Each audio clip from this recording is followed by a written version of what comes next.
आज का बाइबल का वचन यिर्मयाह का ग्रंथ अध्याय 20 वचन 10 से 13 और आज का सुसमाचार सन यूहन्ना के अनुसार अध्याय 10 वचन 31 से 42।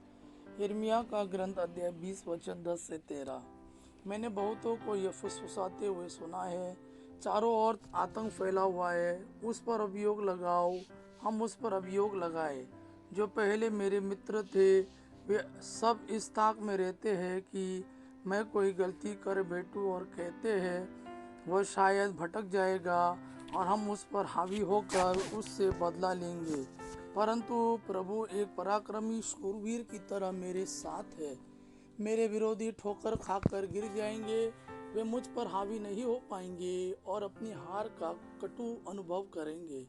उनका अपयश सदा बना रहेगा।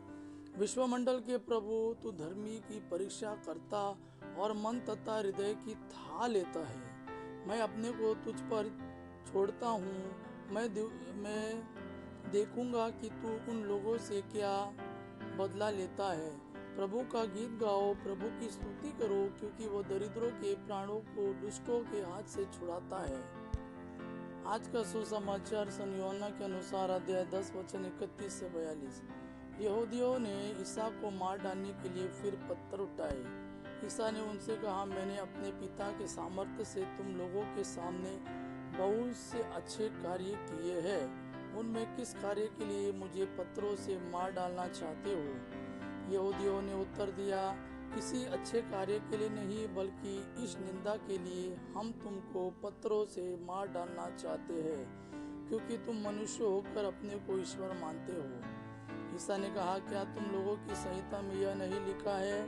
मैंने कहा तुम देवता हो जिनको ईश्वर का संदेश दिया गया था। यदि संहिता ने उनको देवता कहा और धर्मग्रंथ की बात टल नहीं सकती, तो जिसे पिता ने अधिकार प्रदान कर संसार में भेजा है, उससे तुम लोग यह कैसे कहते हो? तुम इस निंदा करते हो क्योंकि मैंने कहा मैं ईश्वर का पुत्र हूँ।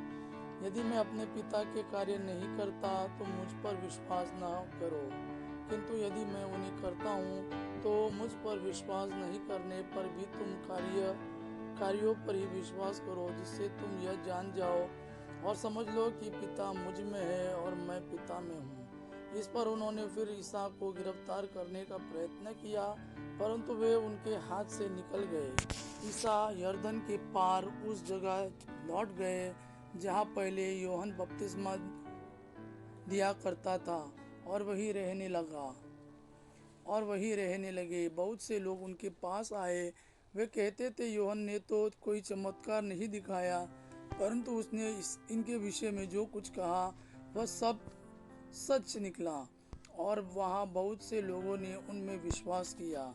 यह प्रभु का वाणी है। प्रभु को धन्यवाद। अबा पिता की महिमा और पुत्र यीशु का प्रेम आप पर सदा सर्वदा बना रहे। आमीन।